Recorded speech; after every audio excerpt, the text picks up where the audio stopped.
Good morning guys. ഒരു ഡ്രൈവിലാണുള്ളത്.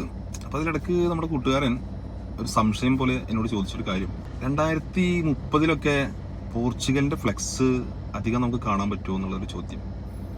അവൻ ഉദ്ദേശിച്ചത് നിങ്ങൾക്ക് മനസ്സിലായി കാണും. ക്രിസ്ത്യാനോ ഇല്ലാത്തൊരു പോർച്ചുഗൽ ആരെങ്കിലും സപ്പോർട്ട് ചെയ്യുമോ എന്നുള്ള അവൻ ഉദ്ദേശിച്ചത്. ക്രിസ്ത്യാനോ ഏതാ പ്ലെയർ അല്ലേ? ക്രിസ്ത്യാനോ ഇല്ലാത്തൊരു പോർച്ചുഗലിനെ പറ്റി നിങ്ങൾ ചിന്തിച്ചു നോക്കുക. 2006 മുമ്പൊക്കെ ആരെങ്കിലും ഇതുപോലെ ഇത്രമാത്രം പോർച്ചുഗലിനെ സപ്പോർട്ട് ചെയ്തിട്ടുണ്ടാവുമോ? ഇല്ല എന്നാണ് നമുക്ക് ഉത്തരം. ഇല്ല എന്ന് നമുക്ക് കൃത്യമായി അറിയാം.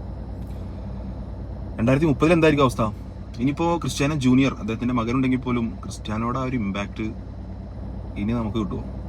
പോർച്ചുഗൽ എന്ന രാജ്യത്ത് മാത്രമല്ല, ലോകമെമ്പാടും through out the world influence ചെയ്ത, ത്രൂ ഔട്ട് ദ വേൾഡ് ഇത്രയും ഇമ്പാക്ട് ഉണ്ടാക്കിയ ഒരു പ്ലെയർ, ഈവൻ ഈ ഒരു കാര്യത്തിൽ മെസ്സിയേക്കാൾ ബെറ്ററാണ്.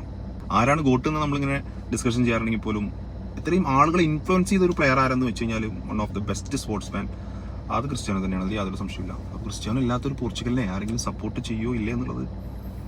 ഫ്ലക്സ് ഒക്കെ കാണുമായിരിക്കാം 2030 വേൾഡ് കപ്പിൽ. പക്ഷേ വി മിസ് യു ലെജൻഡ് എന്നൊക്കെ പറഞ്ഞിട്ടുള്ള ഫ്ലക്സ് ആയിരിക്കും കൂടുതലുണ്ടായിരിക്കുക. അല്ലാതെ പോർച്ചുഗലിനെ അത്രമാത്രം സ്നേഹിച്ചും സപ്പോർട്ട് ചെയ്തിട്ടും എന്തോ എനിക്ക് തോന്നുന്നില്ല. എന്താ നിങ്ങളുടെ അഭിപ്രായം? പോർച്ചുഗൽ ഫാൻസും അല്ലാത്ത ഫുട്ബോൾ പ്രേമികളും പ്ലീസ് കമൻറ്റ്. See you.